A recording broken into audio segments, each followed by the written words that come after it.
Вас вітае служба інфармацыі тэлерадыёкампаніі «Гомель». У студыі працуе Юлія Масціч. Глядзіце ў гэтым выпуску. Увага дзецям! З пачатку года на Гомельшчыне выяўлена 212 правапарушэнняў супраць палавой свабоды непаўналетніх. Беларусь памятае, у Гомелі адкрылася выстава пра блакадны Ленінград. За ўсесезонныя шыны будуць штрафаваць. З 1 верасня 2025 года ў Беларусі змяніліся правілы для зімовых шын. А зараз аб гэтым і іншым больш падрабязна. Галоўная мэта – стварыць такую сістэму прафілактыкі, калі ў злачынца не будзе шансаў, а ў дзіцяці будзе клопат і ўзаемаразуменне. Сёння на пасяджэнні аблвыканкама абмеркавалі эфектыўнасць прымаемых мераў па супрацьдзеянні палавой недатыкальнасці непаўналетніх. Як адзначыў Іван Крупко, дадзенае пытанне надзвычайна важлівае і крайне далікатнае. Любое злачынства супраць дзіцяці – гэта траўма, якая застаецца на ўсё жыццё. У гэтым годзе на Гомельшчыне выяўлена 212 правапарушэнняў супраць палавой свабоды непаўналетніх. Гэта на 52 выпадкі больш, чым за аналагічны перыяд мінулага года. Яны амаль усе раскрытыя, але патрабуюць дэталёвага аналізу. Достаточно снижено количество тяжких и особо тяжких преступлений. Данное снижение я связываю в первую очередь непосредственно с комплексной оперативно-профилактической профилактикой и мероприятиями, которые способствуют снижению данного вида преступности. На сегодняшний момент является не только привлечение к уголовной ответственности педофила, но и сохранение здоровья ребенка, его моральное и психологическое состояние. Усё больш злачынстваў адбываецца праз лічбавыя сродкі. Інтэрнэт сёння – гэта не толькі пошук інфармацыі, але і прамая пагроза. І тут пра фармальны падыход не павінна быць нават гаворкі. Сістэма адукацыі ў дадзеным пытанні вядзе актыўную работу. У рэгіёне 51 спецыяліст прайшоў навучанне па крызіснай псіхалогіі. Гэта дазволіла стварыць мабільныя групы спецыялістаў па аказанні дапамогі ў складаных жыццёвых сітуацыях. Таксама ў дзіцячых садах, школах і каледжах праводзяцца моніторинг непаўналетніх, па выніках якога прымаюцца неабходныя меры. Лепшае з лепшых. У Жлобіне адкрылі інтэрактыўную фотагалерэю пад назвай «Моладзь, якой мы ганарымся». Праект рэалізаваны ў якасці грамадзянскай ініцыятывы пры падтрымцы Гомельскай абласной асацыяцыі мясцовых саветаў дэпутатаў. Падрабязнасці далей у сюжэце. Ідэя ўнесці асаблівы ўклад у развіццё роднага горада з'явілася ў Марыі Церашковай прыблізна год таму. Спецыяліст працуе педагогам-арганізатарам у школе і заўсёды матывуе наваколле да стварэння новых цікавых праектаў. У 2024-м фота дзяўчыны трапіла на гарадскую дошку гонару. Аднак яна амаль адразу заўважыла, што такі фармат не дазваляе размясціць шмат таленавітых імёнаў і партрэты хутка выцвітаюць. Таму і выступіла з прапановай электроннай фотагалерэі. Уникальность в том, что она в новом формате. Потому что на сегодняшний день мы все мобильны. И, конечно, хотелось оставить, но добавить немножко какой-то изюминки. Именно поэтому и родилась идея сохранить то, что было, но усовершенствовать в связи с нашим временем. Па дапамогу ў рэалізацыі праекта Марыя звярнулася ў аддзел ідэалагічнай працы райвыканкама. Тут ідэя набыла форму. Гэта інтэрактыўны экран, дзе размяшчаюцца фота і імёны маладых людзей, дабіўшыхся поспехаў у розных сферах. У выніку праект направілі на абласны конкурс грамадзянскіх ініцыятыў, у якім ён і атрымаў перамогу. В прошлом году областная ассоциация местных советов депутатов объявила конкурс. Мы подали 7 проектов. 5 проектов прошло у нас финал. И я очень горда тем, что из 5 проектов 2 стали победителями. Это уникальная возможность проявить свою гражданскую инициативу, поучаствовать в благоустройстве нашего района. Кошт усёй ініцыятывы склаў каля 19 тысяч рублёў. 90% кампенсавала дзяржава, а 10% прафінансавалі грамадзяне самастойна. Да збораў актыўна падключыўся маладзёжны савет, сакратары пярвічак БРСМ, дэпутаты і навучэнцы. Очень оперативно, буквально в течение 1 месяца мы собрали данную сумму. Никто не остался в стороне, все подключились. Проект «Молодежь», которой мы гордимся, это сегодня наша уникальная возможность показать жителям нашего города, города и Жлобинского района в целом, насколько много талантливых молодых людей трудится на Жлобинщине. Усяго інтэрактыўная дошка дэманструе 27 партрэтаў прадстаўнікоў моладзі. Сярод іх таленавітыя лекары, настаўнікі, металургі, будаўнікі і энергетыкі. Адзін з яркіх прадстаўнікоў Ілья Майораў. У свае 23 ён чэмпіён Беларусі па самба, прызёр адкрытага Кубка Еўропы і чэмпіянату свету сярод кадэтаў, а таксама любімы трэнер для вучняў Жлобінскай дзіцяча-юнацкай спартыўнай школы. Быть на доске почета молодежь, которой гордимся, для меня это очень важно. Гордость была не только за себя, но и за тех, кто был рядом и кто верил в меня и поддерживал меня. Это моя семья, мои коллеги, наставники. Хочу, чтобы в нашем городе больше людей занималось спортом и вели здоровый образ жизни. Праект атрымае свой штогадовы працяг у новых асобах. Спіс кандыдатаў на новую дошку гонару папоўніцца лаўрэатамі раённай прэміі талентаў. Дарэчы, гэта ўжо другі праект пераможца, рэалізаваны актывам на Жлобіншчыне сёлета. Эксклюзіўныя ідэі тут чакаюць і падтрымліваюцца, таму спадзяюцца, што грамадзянскіх ініцыятыў хутка будзе ўсё больш. Алеся Заяц, Александр Чарнышевіч, тэлерадыёкампанія «Гомель». Мужчынская размова аб важным. Дыялогавую пляцоўку напярэдадні Дня бацькі арганізавалі ў Гомельскай універсальнай бібліятэцы імя Леніна. На сустрэчу запрасілі гомельскіх падлеткаў. У якасці вядучых спікераў сапраўдныя мужчыны, бацькі і майстры сваёй справы. За мужчынскім дыялогам назірала наша здымачная група. Ірына Драбышэўская раскажа падрабязнасці. Здравствуйте, товарищи! Здравия желаю, товарищ полковник! Поздравляю вас с началом дыялоговой площадки! Мужчынскую размову, як і належыць, пачалі бадзёра і нават па-армейску, бо ў ліку спікераў сустрэчы военный комиссар Гомельской области Андрей Кривоносов. И вот сегодняшняя встреча с нашей молодежью, еще и юными людьми, юными ребятами, она позволит почувствовать их настроение и попробовать им передать наши им пожелания, наши им советы. Я надеюсь, что разумные детки воспримут их сразу, другие, возможно, на своем опыте практическом как-то это дело изменят свое поведение, но я уверен, что эта наша встреча не останется бесследно, не пройдет для них, что они между собой будут обсуждать эти все вопросы и придут к тому истинному пониманию, какое поведение их должно быть. Уверен, что у нас сегодняшний диалог получится. Перш за ўсё абмеркавалі ролю мужчынскага выхавання ў жыцці дзіця. Актыўнымі ўдзельнікамі сталі больш за сотню падлеткаў, навучэнцы гомельскіх устаноў адукацыі. Дзень бацькі для Беларусі адносна маладое свята адзначаецца ўсяго 3 гады. І кастрычніцкая дата выбрана не выпадкова. Напярэдадні ў краіне адзначаўся Дзень маці і бацькоўскі тыдзень. Але, на жаль, не ва ўсіх дзяцей ёсць поўныя сем'і. Тэма дня некаторых падлеткаў літаральна закранула за жывое. 15-гадовы Дмітрый Барсукоў вырас без бацькі і выхоўвала маці. Недахоп бацькоўскага выхавання хлопец у першую чаргу тлумачыць праблемамі ў бытавых патрэбах. Ну вот, к примеру, сломался диван, ножка отвалилась, нужно ее было прикрутить, но и без отца не получается. Хотелось, чтобы отец научил, чтобы никого не просить, пришлось просить других людей. Але сумны погляд выдае больш глыбокую аснову. На пытанне, якім павінен быць тата, хлопец сумна адказвае. Ну, тот, кто не бросит своих детей, чтобы они росли одни, без отцовской любви, воспитания. Ягору Нагулевичу про батьку на счастье есть что рассказать. Отец играет важную роль в жизни ребенка, потому что он может показать что-то, что не может рассказать мама. Отец важен тем, что он больше оперирует фактами, все делает по факту, а мама больше эмоциями.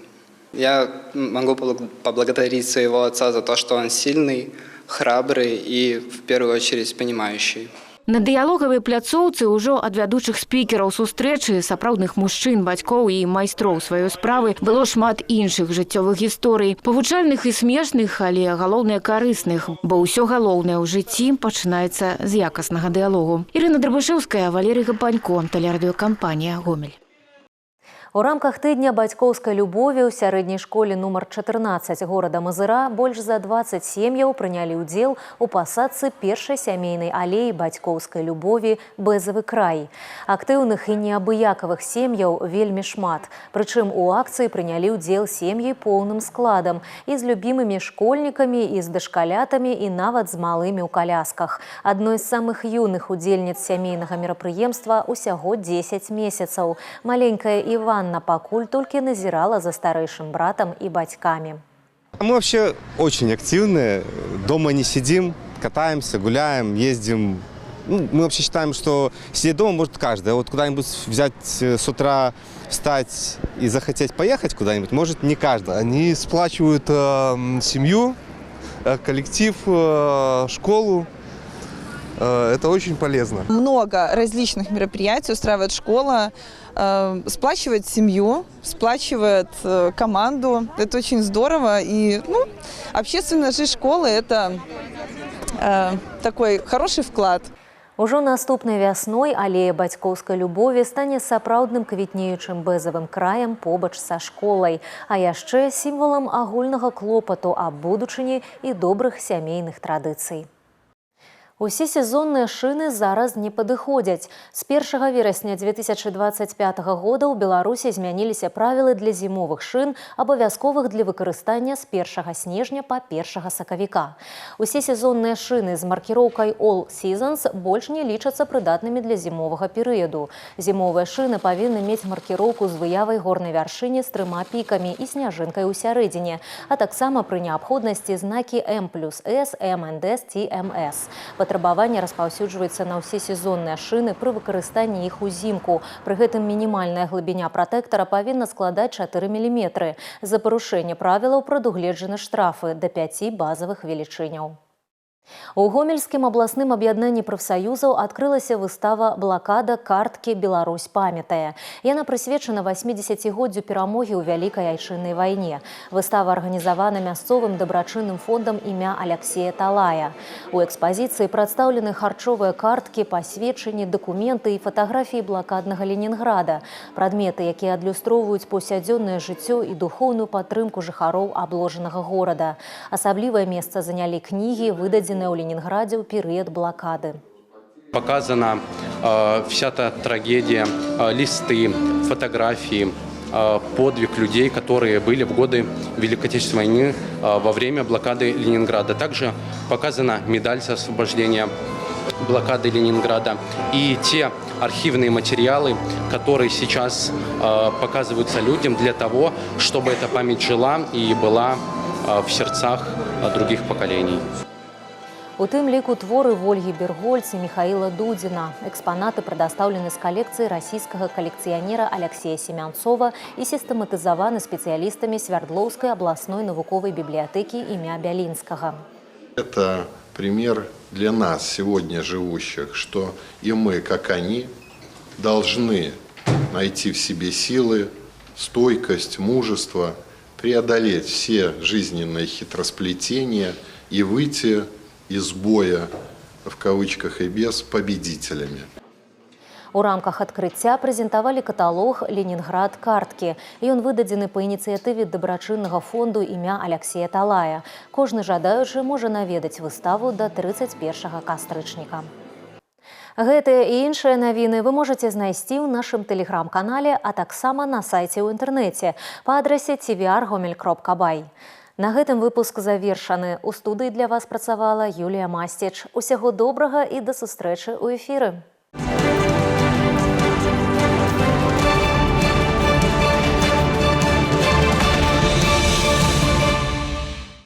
Эфир телеканала «Беларусь-4» продолжает де-факто. В студии Михаил Синицын. Здравствуйте. Накануне в Наравлянском районе в агрогородке Будоголовическое горел дом. Прибывшие спасатели обнаружили на пожаре погибшую собственницу дома, пенсионерку 1964 года рождения. На полу в жилой комнате спасатели обнаружили погибшую собственницу дома. Работники МЧС ликвидировали пожар. В результате уничтожены кровля, потолочное перекрытие, имущество в доме. Повреждены стены. Причина пожара устанавливается. Рассматриваемая версия – неосторожное обращение с огнем при курении. Уважаемые зрители, соблюдайте правила пожарной безопасности. Будьте внимательны и осторожны при обращении с огнем. Не выбрасывайте непотушенные спички и окурки. Исключите курение в постели. В случае пожара звоните по телефону 112. В агрогородке Терешковичи сотрудникам МЧС удалось спасти человека. Спасателям поступило сообщение о пожаре в квартире по улице Центральной. По прибытии к месту вызова подразделений МЧС из окна квартиры на втором этаже наблюдался дым. На полу в коридоре квартиры работники МЧС обнаружили мужчину, вынесли его на улицу и передали медикам. С отравлением продуктами горения он был госпитализирован. Спасатели ликвидировали пожар. Причина его возникновения устанавливается. Еще один пожар ликвидировали сотрудники МЧС, на этот раз в деревне Головинцы. Поступило сообщение о пожаре в бане по улице Лазурная. В результате уничтожены кровля, потолочное перекрытие, повреждена обшивка стен в бане. Рассматриваемая версия причины пожара – нарушение правил эксплуатации электросетей и электрооборудования. В Гомеле на пешеходном переходе автомобиль-такси сбил мужчину. По предварительной информации, 29-летний водитель автомобиля такси «Рено» ехал по проспекту Космонавтов и на пересечении с улицей Богданова совершил наезд на 61-летнего мужчину. Он пересекал проезжую часть по нерегулируемому пешеходному переходу. Светофор в это время находился в режиме мигания желтого сигнала. С полученными травмами пешеход госпитализирован в реанимационное отделение областной больницы. Устанавливаются причины и обстоятельства ДТП. В Мозыре произошло смертельное ДТП. 50-летний водитель автомобиля «Опель Комбо», двигаясь по улице Интернациональная со стороны улицы Советской в направлении улицы Ульяновской, совершил наезд на 63-летнюю женщину-пешехода, которая пересекала проезжую часть дороги по нерегулируемому пешеходному переходу. В результате наезда пешеход от полученных травм погибла. На этом выпуск завершен. Оставайтесь с нами и берегите себя. Я, Михаил Синицын, благодарю вас за внимание.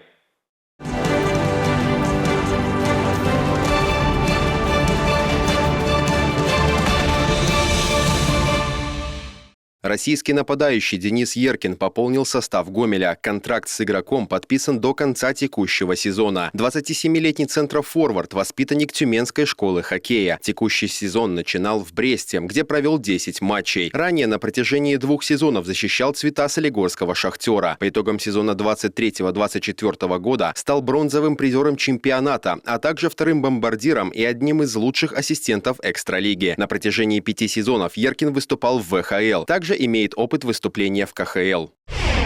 Женская команда баскетбольного клуба «Гомельские рыси» провела серию матчей в Гродно. Гомельчане дважды уступили местной «Олимпии» со счетом 87-54, 107-27. Следующая игра гомельской команды состоится 26 октября на домашней арене против молодежной команды «Минск». Футбольный клуб «Гомель» в ничью сыграл с футболистами «Динамо Минск». Матч 25-го тура чемпионата Беларуси в высшей лиге состоялся в Минске на поле национального футбольного стадиона и завершился со счетом 0-0.